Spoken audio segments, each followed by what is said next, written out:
presented by Fast काहे जीतन भैया अब की बार वोट केने दियाई हो ए बबुआ घूमल तू नहीं खजानत हमनी के तो विचार ललटनिए के जितावे के बाहो।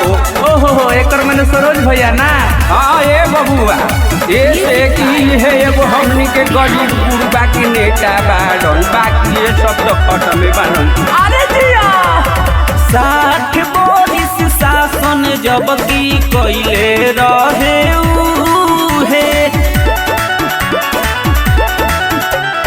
60 बोरिस शासन जब की कइले रहे उहे साता के मालाई ओकरा लागल रहे मुहे पूरा लचितार गढ़ता टीको बहु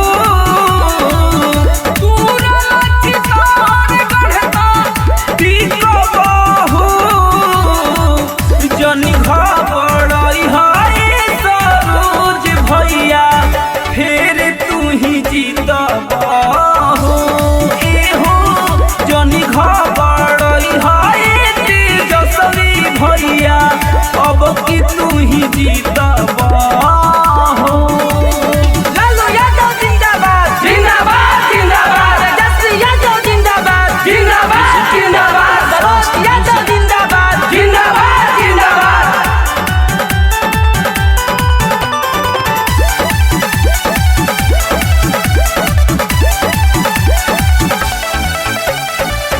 कतनो केहू भाषण देहि चाहे केहू झापन देहि रौरे होई सपोर्ट वोट पुलिस प्रशासन देहि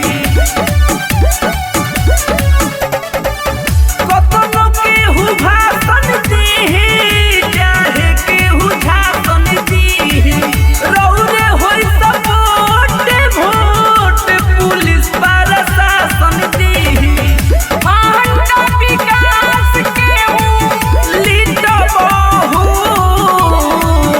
आंटा विकास केहू लीडबहु जनी घबराई हाय सरोज भैया फिर तू ही जीतबहु एहो जनी घबराई हाय तेजस्वी भैया अब की तू ही जीतबहु।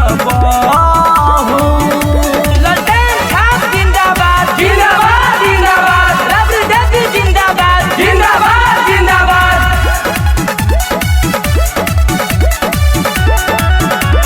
माँ अम्बे रिकॉर्डिंग स्टूडियो आमी। माथावा पे ताज बड़े लालू जी जिंदाबाद बाड़े पाटना से रबड़ी जी के मिलल आशीर्वाद बाड़े माथावा पे ताज बड़े लालू जी जिंदाबाद बाड़े पाटना से रबड़ी जी के मिलल आशीर्वाद बाड़े कोशिश के हुकारी कतनो ना मिटबहु कोशिश के हुकारी कतनो ना मिटबहु जनी घबराई हाय सरोज भैया फिर तू ही जीतबहु एहो जनी घबराई हाय तेजस्वी भैया अब की तू ही जीतबहु। बढ़ा के जनता जिंदाबाद जिंदाबाद जिंदाबाद। आहो भैया आ ए बबुआ तो सुनो तनी कि कैसन कैसन दुआ रोको लगावतारन सब। अरे जाए तो होने भले लोग बदल जाई हमनी के नानी बदलन जा बबुआ। अरे जिया